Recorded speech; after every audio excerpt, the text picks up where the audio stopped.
been on the road for 2 weeks, so that's why I was like, let me get back and have a couple days before we do this.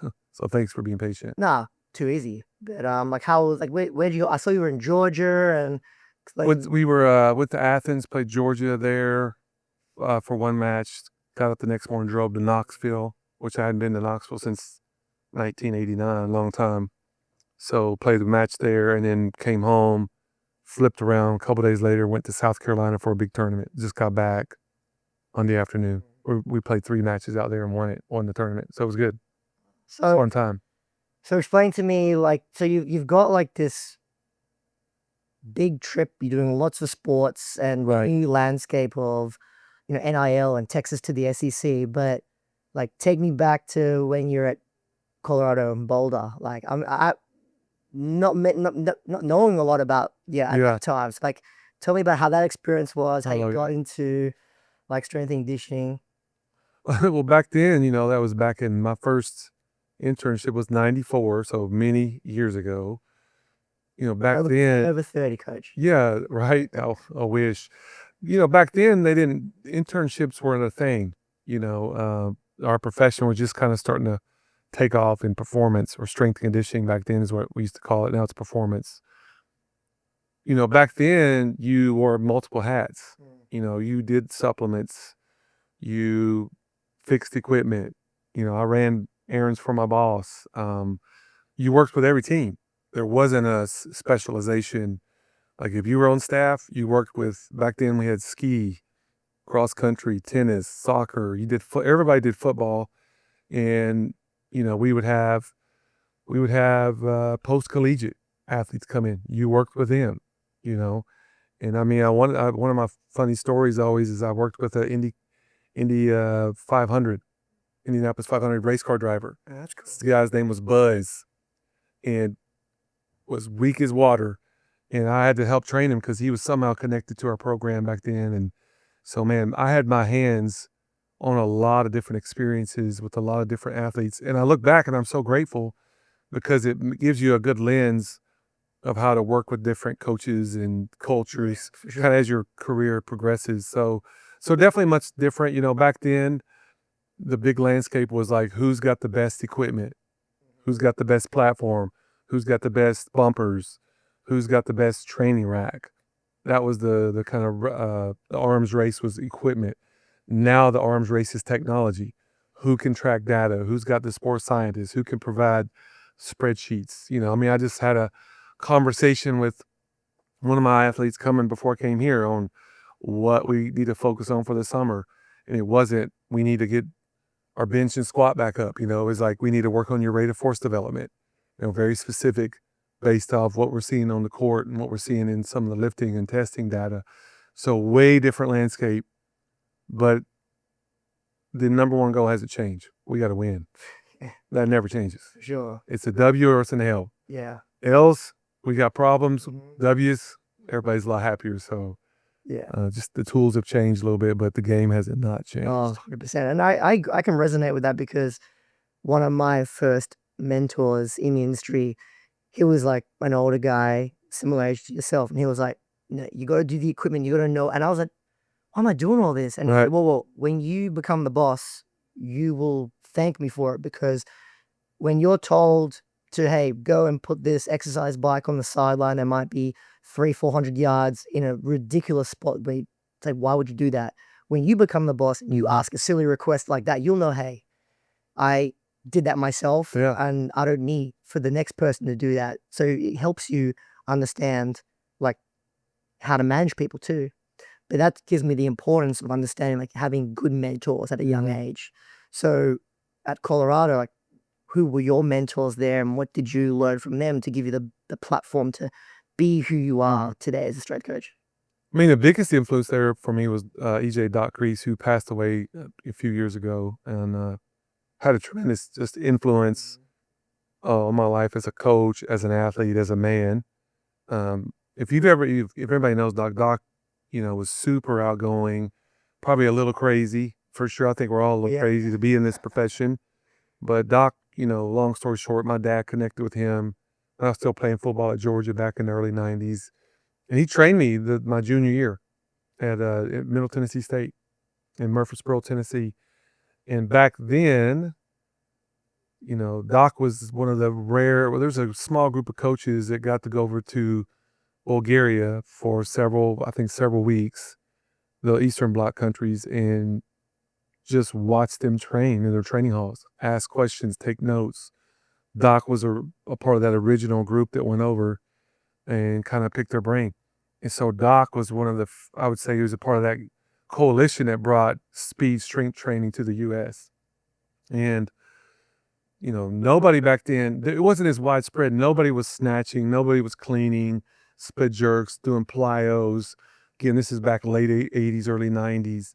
And Doc brought that over. And so, back then people were bodybuilding, powerlifting, they were training hard, but we just didn't have the testing and research to back up why the body changes the way it did. At least we didn't have it in the collegiate system. I'll say that. And so Doc brought that over from the Eastern Bloc, from Bulgaria. And so I started training with him in 1991. And I'd never snatched before. I'd never power cleaned. I'd never done plyos and ballistics, with med ball work and, hill training and using different parachutes and all that. And again, my performance up to that point at college, I'd gotten really strong, but I'd gotten slower. And nobody could tell me why, but Doc could. And so, I always like to say, like, problem solvers usually get promoted if you can figure it out. And Doc could figure it out. He just had that knack. And so he changed my career, transformed my career at Georgia. The next year, I dropped 10 pounds of body weight, but I ran a 4.840 at 260, started 11 games. This one machine that I couldn't even move, I could move it around easy now because I was so explosive. And so that kind of caught my eye. I'm like, man, I want to do this. And so when I went to Colorado, he started kind of mentoring me. And at first, I'll just be honest, like my first 2 years there was miserable. He was so hard on me that I was so immature and had to learn to grow up and learn that it was not about me. I think that's one of my favorite lines out of the book, The Purpose-Driven Life. The first line in that book says, "It is not about me." And, in this day and age of sport and performance, the number one thing that still drives me to this day is it's not about me. It's about me helping other people and making their lives, helping them become successful.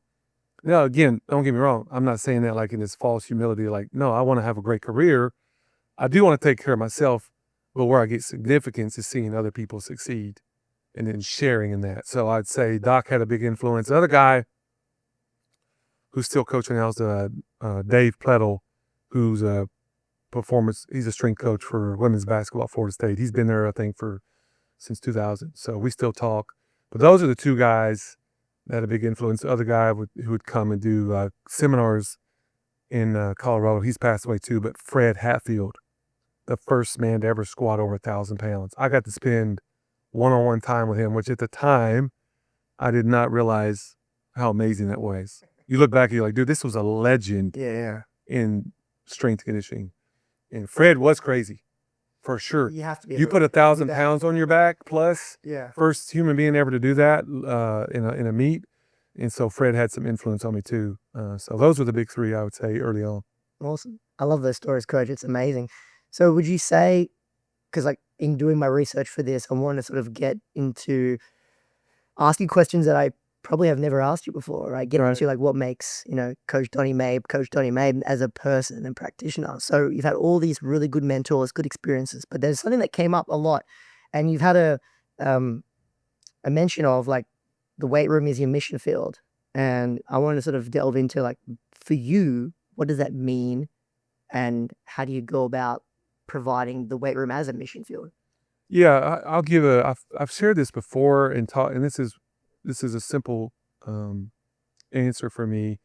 And I'll try to dumb it down so kind of everybody has a good lens.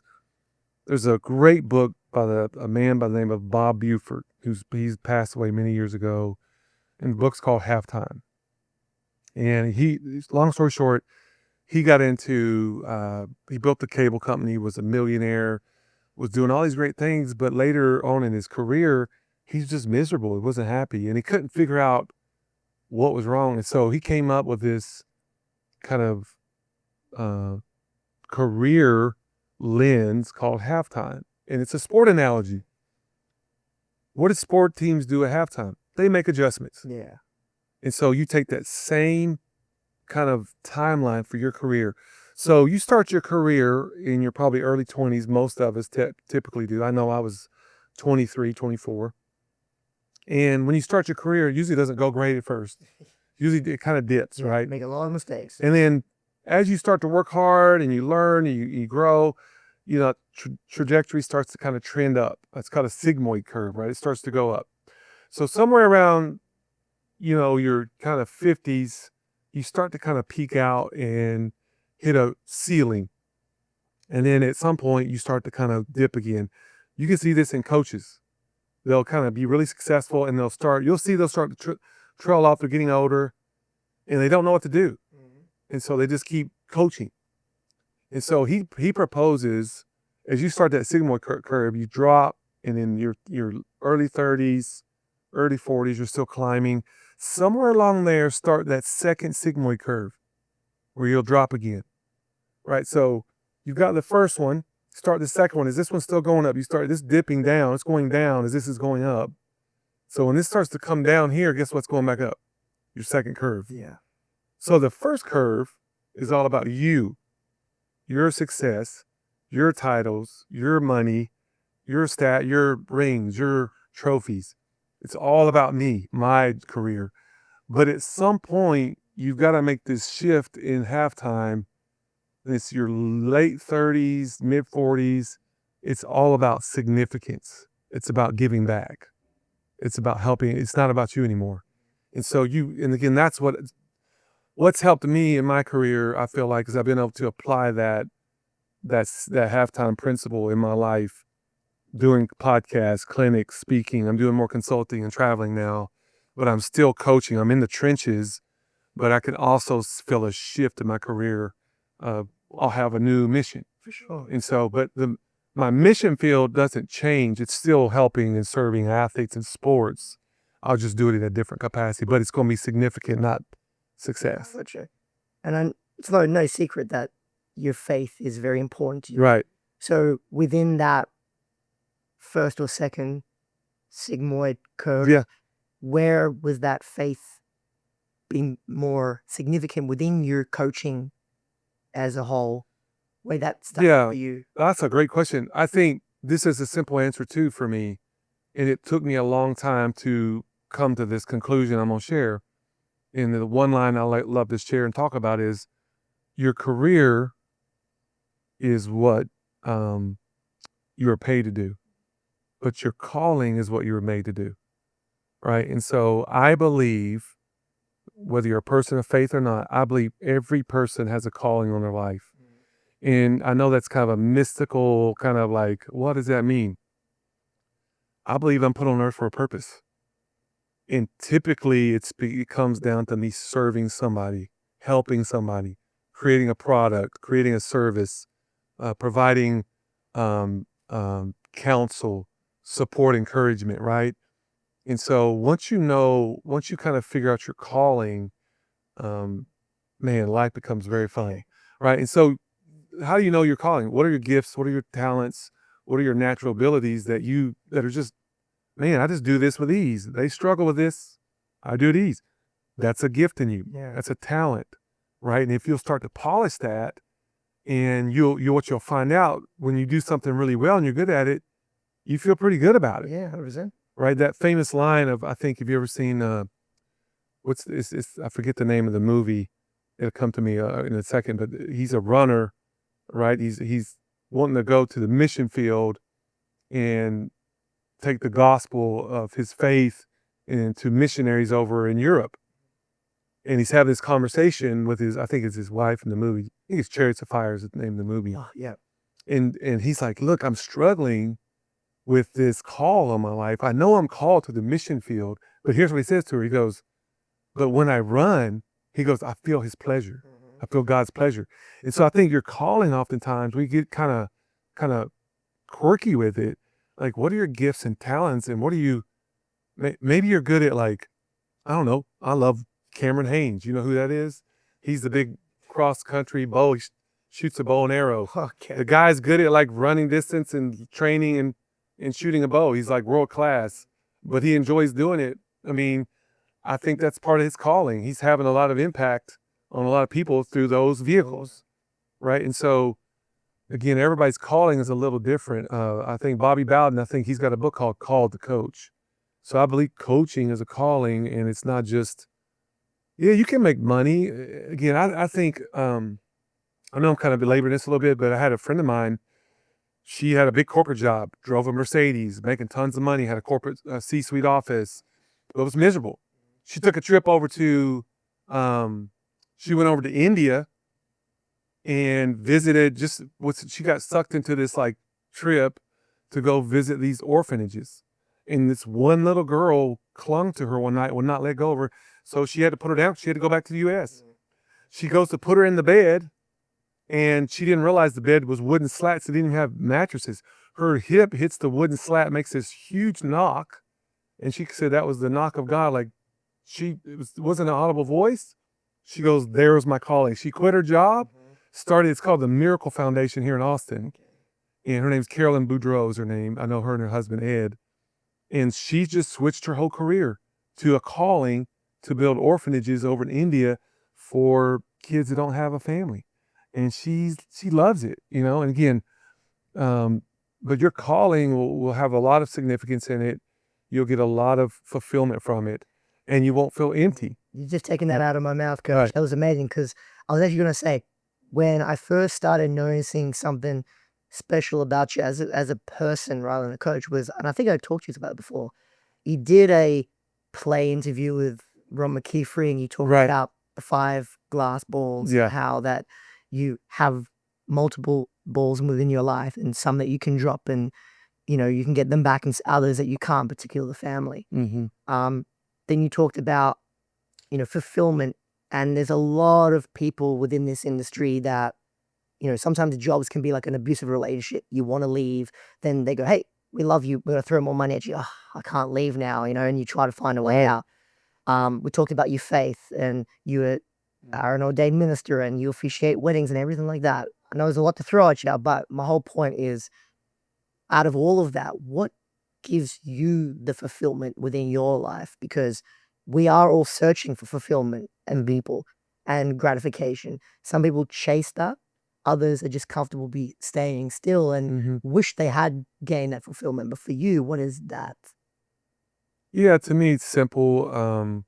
I feel like people kind of centric, gives me a lot of life to be around people. You know, I think when we went through COVID in 2020, I was home on Zoom like all of us for 4 months before we kind of started like this hybrid kind of, we would work from home, then we kind of did set hours, we go to work, come back. I told my wife one night in the middle of the night, I was like, dude, if this was my job, I had to work on a computer and do this every day and work from home, I'm doing something else because I hate this.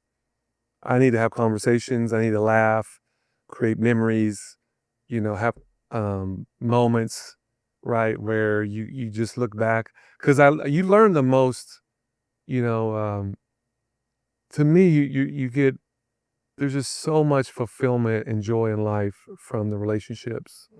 And I don't just mean like relationships casually.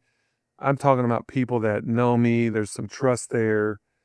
Usually we usually share common values, right, of what we deem important.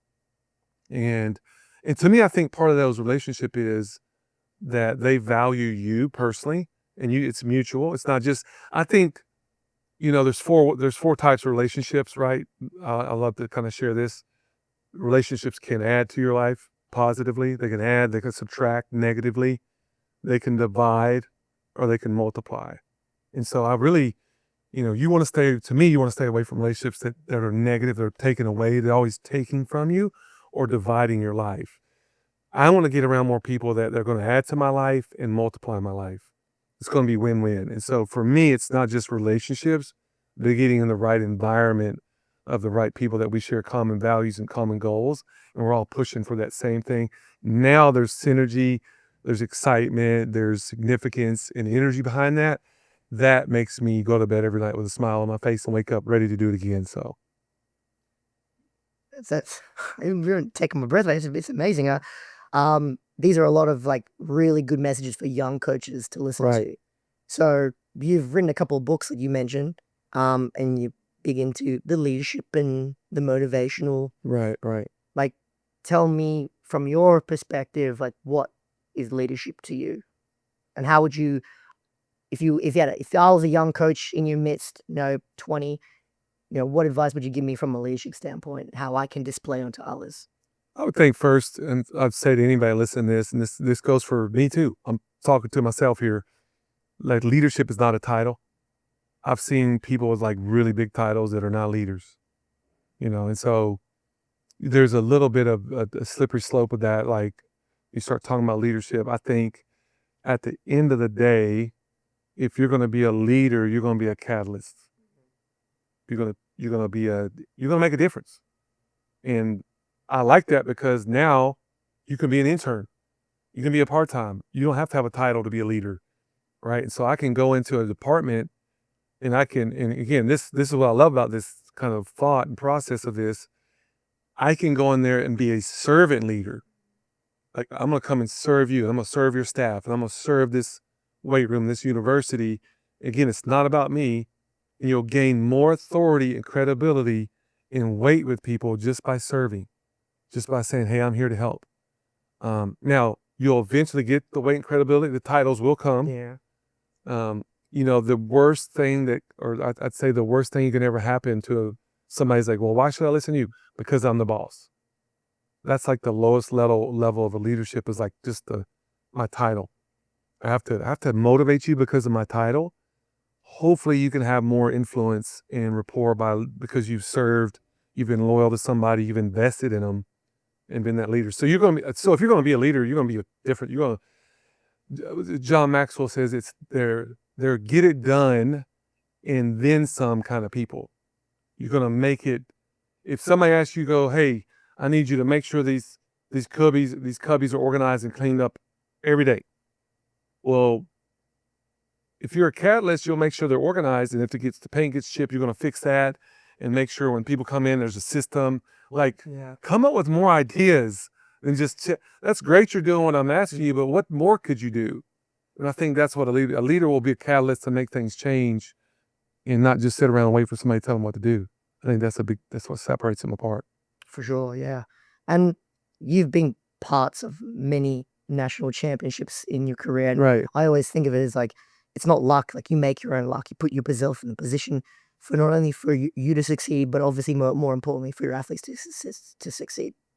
But let's go back to, 'cause I'm Australian, so I don't know. I haven't got like a timeline of when my college football, American football sort of knowledge starts. But everyone knows about the Texas USC, national championship, arguably. Yeah, 2005. Exactly right. Which you see, brings a smile to your face. And I remember going into the trophy room and seeing your name in there and whatnot. So, like, tell me about that experience, and your fond memories from that, and working with players like your Vince Young and whatnot. Like, what do you remember from that, and what lessons did you take out of that from working with people like that? Yeah, I mean, I think one of my favorite memories was the post-game speech after we won. Everybody's crying and some people are joyful. There's tears, there's laughter, there's like shock and awe. But Coach Brown, and I think this was just reposted recently on Instagram or something, but he said, look, he goes, I got to say something, and I forget, I can't say it like he does, but he said, he said either don't or said, don't let this be the most important moment of your life, meaning winning this. Like, this is great, but there's going to be greater. He kind of kept us all in perspective of like, let's enjoy this, but this is fleeting. And he was wise in saying that. So I think lessons like that from being around Matthew McConaughey that season, kind of watching him and getting to know him a little bit. He comes around still. Watching, this is kind of an unknown story. The night we won it, we go back to the hotel. Nobody slept that night. The hotel was packed. Let's just say that there was the people at the hotel were full of spirits. Yeah. Let's just say that, if you know what I mean. There's a lot of adult beverages. It went, yeah. So we walk in here. Everybody in that building is so happy. Texas fans, right? Players, I don't know where they were at, but I was sitting with my dad and my sister at this little sofa down in the lobby. And I look across the room and I see one of our former players. I was kind of like, the look on his face was one, he was so sad. And he was so upset. And I'm like, everybody in the room's happy but him. And I was like, he wasn't on the team for this championship. What had happened was he was a walk-on in the spring going into this season. He didn't get a scholarship. He quit. And so he didn't become part of that season. So those moments, there were highs and lows, but I'm like, the lessons from that season of like, sometimes in our life, we're so close that we quit when we're just moments away from success and something that's going to change the trajectory of your life and career. So, little things like that, I think the big win at Ohio State, we came from behind. The hard-fought win at Texas A&M that year, going and playing Colorado, beating them, I think, like 70-3, and people dancing. There's so many fun memories. The celebration when we came out the tunnel after we got back and they gave us the rings, and just even now, like you look back, that was what? How many years has that been? Wait, 20 years? Yeah, it's been a long time. It's gone by fast, but just how it's changed people's life. It's how some people, there's some sad stories. Like some of those guys have really struggled with not having football, their identity. So I think there's a lot of lessons to be learned. Kind of like what Mac Brown said, don't let this be the most important moment of your life. It should be a significant moment. Yeah. So anyway, yeah, there's just so many memories. And to be honest, that season ends, and I remember having this thought going, did that just happen? So this is what it feels like when you don't lose one game. It felt like there was never like really big negative stress, like our jobs were on the line. And I knew that would be a rare moment in my coaching career, but I was like, let's soak it up. So that's, I could tell a lot more stories, but that was an incredible season, of course. So, For sure, yeah. And again, it's funny you bring up what Mac Brown said, because recently my my family sent me a video of, I think I might have been a coach in Russia, and I was a young journalist asking the question.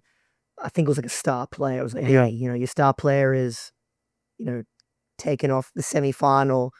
It's an important game, and what's the reason behind that? And the story goes was that star player was going to be present for the birth of his first child.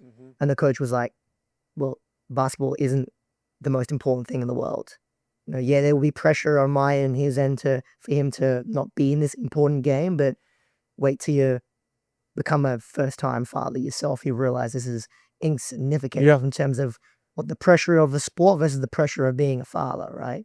So in terms of the pressure of multiple angles, you've got, obviously, Texas, one of the biggest names in the country in college sport. SEC, big conference. There's the pressure always to be successful, whatever you guys define success as, which what you said is wins and losses, right?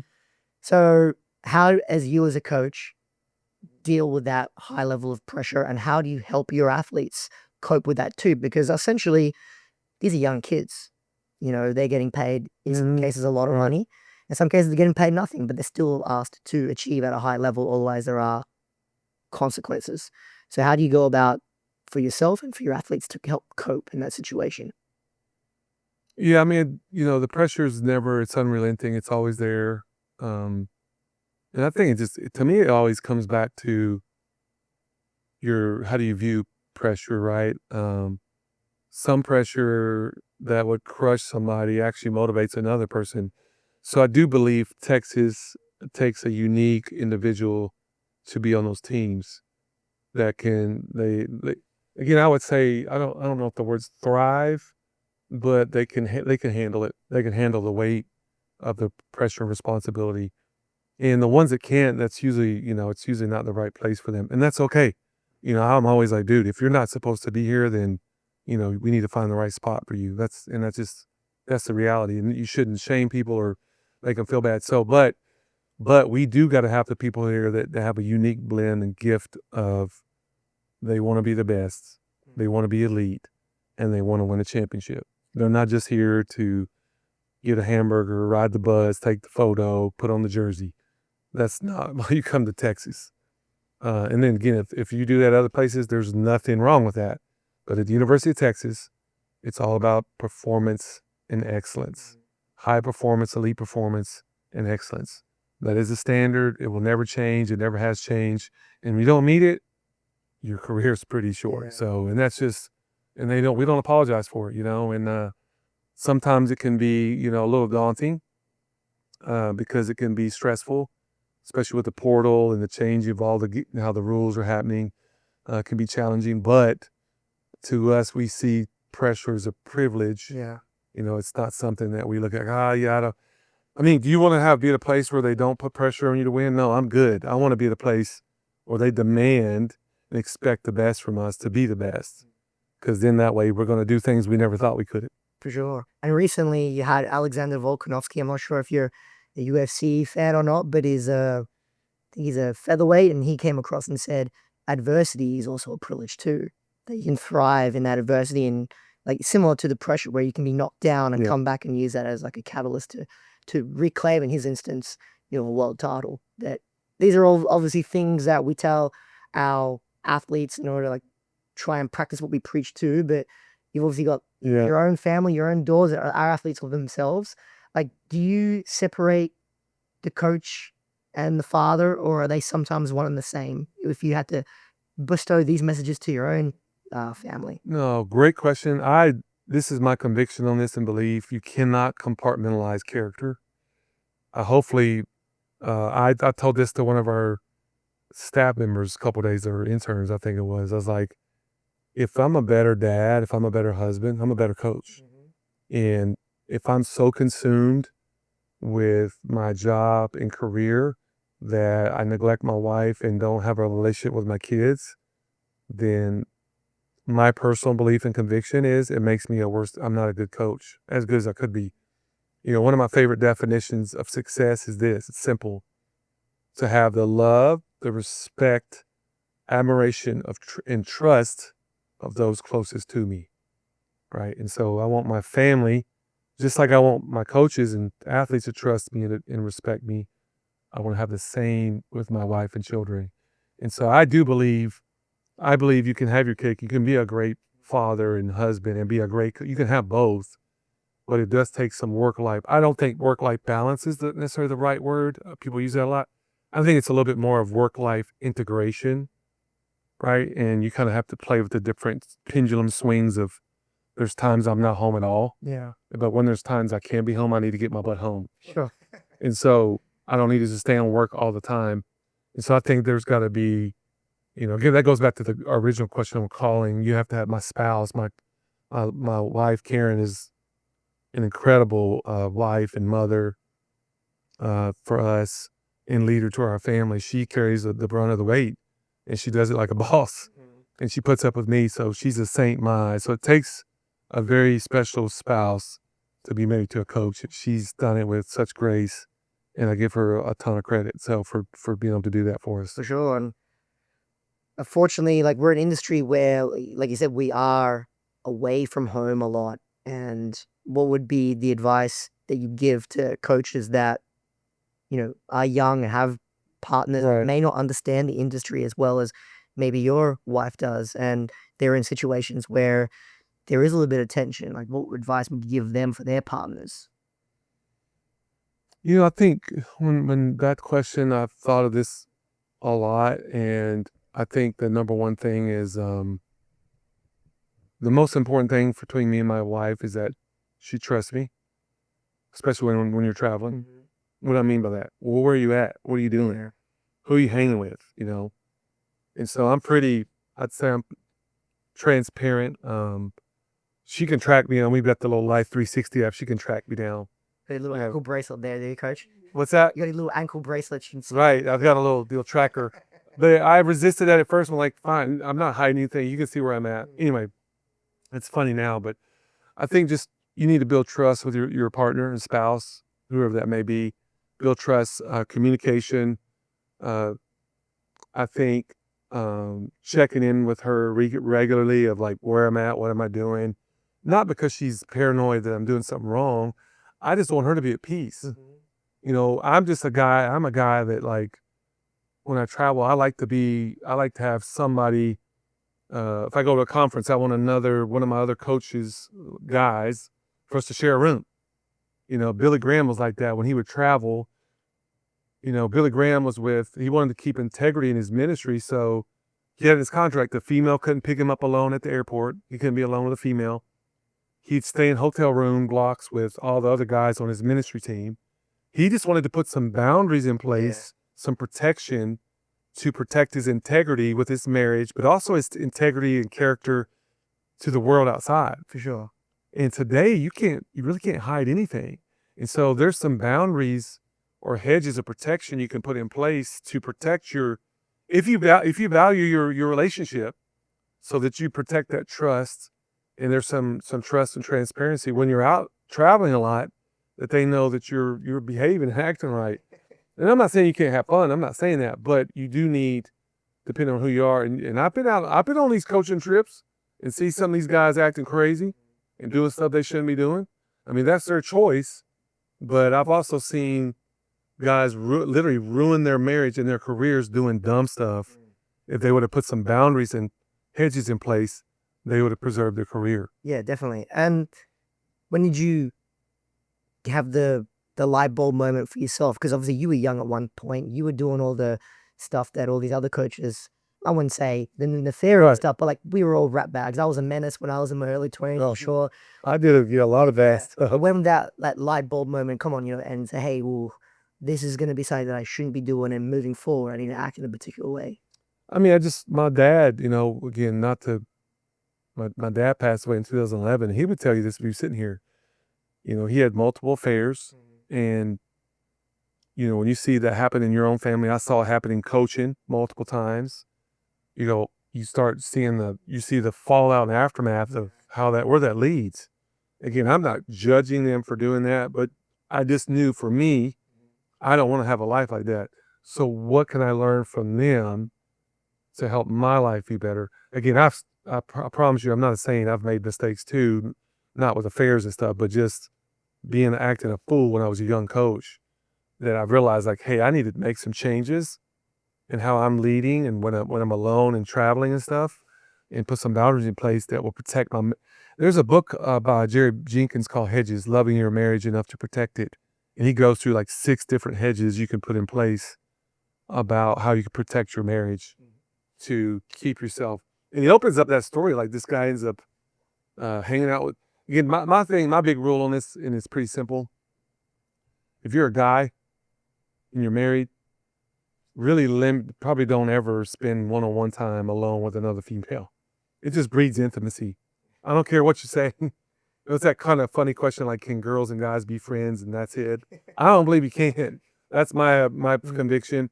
So I think the more we can have other people around, it just keeps it above board, keeps it in integrity and high character. For sure, yeah. And it protects you. Yeah. Well, they say, attraction isn't a choice. It's just logical. It's like the computer has a firewall on it to protect it from blowing up and melting down. Why would you not, as a leader and a coach, why would you not we had one of our ADs years ago, I talked to him. He would not stay up in the office past 5 o'clock with girls only. If everybody left, he left. Yeah. It wasn't he was doing anything wrong or afraid he was going to do anything wrong. He was protecting his perception, his character, and visibility because he valued his job and he valued his marriage. Yeah. So obviously you've been around a very, very long time, and there are coaches that are of your age. They get worried about being moved on. But then there's a couple of coaches that come to mind, like Tommy Moffat, who's still doing his thing at A&M, and you got my good friend Bob Aleo, who's doing his thing at the Angels. And they're, well, in their view, they're at an age where people would think they're well past their prime, but they're still kicking. And there's a lot of coaches out there that I haven't mentioned that are still in the same vein. And I always ask them, like, you've been around a long time, what keeps you going after all these years and all the amazing memories and all the hard work and the traveling and the time away from your family? What keeps you going, Coach?